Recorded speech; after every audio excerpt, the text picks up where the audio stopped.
जिंदाबाद जिंदाबाद जिंदाबाद पॉपुलर फ्रंट जिंदाबाद जिंदाबाद जिंदाबाद पॉपुलर फ्रंट जिंदाबाद जिंदाबाद जिंदाबाद पॉपुलर फ्रंट जिंदाबाद जिंदाबाद जिंदाबाद पॉपुलर फ्रंट जिंदाबाद जिंदाबाद जिंदाबाद पॉपुलर फ्रंट जिंदाबाद। आज शेख एजाज अली साहब पॉपुलर फ्रंट ऑफ इंडिया के चेयरपर्सन गुलबर्गा के घर पर एनआईए की रेड हुई। उनके भाई ने मुझे जो ही फोन करके बताया, मैं उनके घर को मुलाकात करने के लिए अभी आया था। मुझे पता चला है कि उनके घर पे रेड होने के बाद उनके घर से कुछ रकम ले गए हैं, 14 लाख चीजें कुछ अमाउंट के साथ, और उनके प्रॉपर्टी के डॉक्यूमेंट्स भी ले ली गई। उसके अलावा कोई चीज़ नहीं ली गई। मैं एनआईए के ऑफिसर्स ने उनकी फैमिली के साथ बहुत अच्छा बिहेव किया, ये मुझे बड़ी ये होती है, मैं उनका अप्रिशिएट करता हूँ। और साथ ही साथ ये बीजेपी का जो हथकंडा है, मैं उसको कंडम करता हूँ, क्योंकि बीजेपी 2014 से अगर देखेंगे तो इंडियन इकोनॉमी, जीडीपी, डेवलपमेंट, ये सारे मुद्दों से अवाम को डाइवर्ट करते हुए ये एजेंडा उनके जहन में डाला गया, वो हिंदू एंड मुस्लिम। बहुत सारी ऑर्गेनाइजेशंस हिंदुत्ववादी हिंदू ऑर्गेनाइजेशंस ने, हिंदुत्ववादी ऑर्गेनाइजेशंस ने देश के अंदर माहौल को खराब करने के लिए, हिंदू मुसलमान करने के लिए, कत्ले आम करने के लिए, सोर्स लेकर के नाचने के लिए, मस्जिदों पर हमला करने के लिए बहुत सारे उन्होंने इस तरह का हरकत किया। उसके ऊपर कोई सख्त कार्रवाई नहीं हुई, लेकिन सिर्फ और सिर्फ मुस्लिम ऑर्गेनाइजेशंस को टारगेट करना, मुस्लिम लीडर्स को टारगेट करना, ये बात सीधा जाहिर करता है कि ये पॉलिटिकल मोटिवेटेड थ्रेट है इंडिया की डेमोक्रेसी को और मुस्लिम कम्युनिटी। मैं ऐसी चीजों को कंडेम करता हूं। मेरी गुजारिश है अवामुन्नास से कि आप अपनी आवाज, जब किसी को आवाज लगाने वाला होता है तो उसके साथ हो जाए।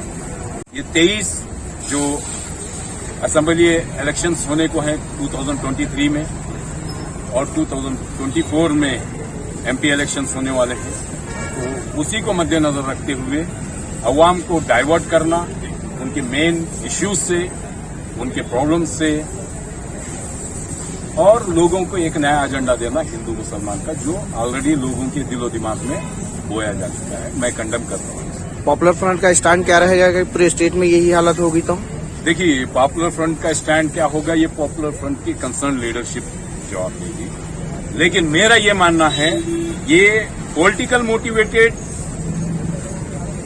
रेड है, जिससे लोगों को ये मैसेज दिया जा रहा है, हिंदूवादी लोगों के जहन में ये बात डाला जा रहा है कि मुसलमानों के ऊपर हमने एक्शन, बहुत सख्त एक्शन लिया है, और मुसलमानों को या फिर दूसरे बैकवर्ड क्लासेस एंड SC/STs को सप्रेस करने की एक कोशिश की जा रही है कि अगर तुम रुकोगे नहीं, हमारे खिलाफ बात करोगे, हमारी कमजोरियों को या हमारी एंटी पीपल पॉलिसीज के खिलाफ अगर बात करोगे तो हम तुम्हें दबाएंगे, छोड़ेंगे नहीं। ये इससे मोटिवेटेड है, पॉलिटिकल मोटिवेटेड। ओके।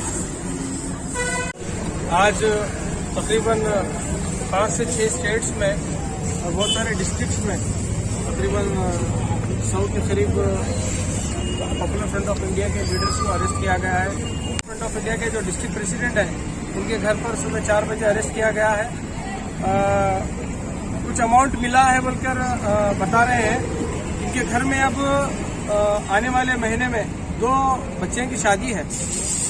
उनका जो शादी के लिए जो अमाउंट जमा करके रखे थे, वो पूरा पैसा भी ये लोग लेके गए हैं।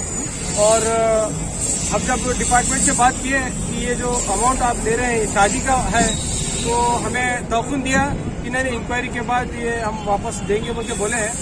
अब देखना है कि ये जो अमाउंट जो लिए हैं, इसको क्या स्टोरी बनाकर मीडिया के जरिए से क्या पेश करेंगे, हमें देखना है, क्योंकि हमारे पास तो पूरे प्रूफ है।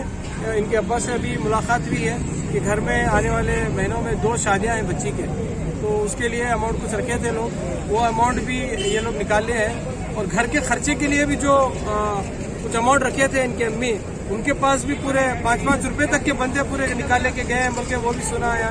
तो ये जो जुल्म और बर्बरियत मुस्लिम लीडर्स के ऊपर, ऑर्गेनाइजेशंस के ऊपर जो हो रही है, हम इसको कंडेम करते हैं।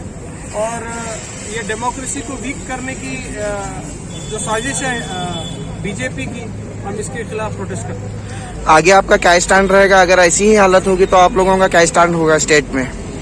देखिए, हम लीगल कार्रवाई करेंगे, जमीनी सतह पर भी हम एहतजाज करेंगे और लीगल लड़ाई भी लड़ेंगे, क्योंकि हमें देश के संविधान के ऊपर, जुडिशल सिस्टम के ऊपर पूरा भरोसा है हमें कि हमें न्याय मिलेगा। वो प्रक्रिया को हम फॉलो करेंगे। शुक्रिया।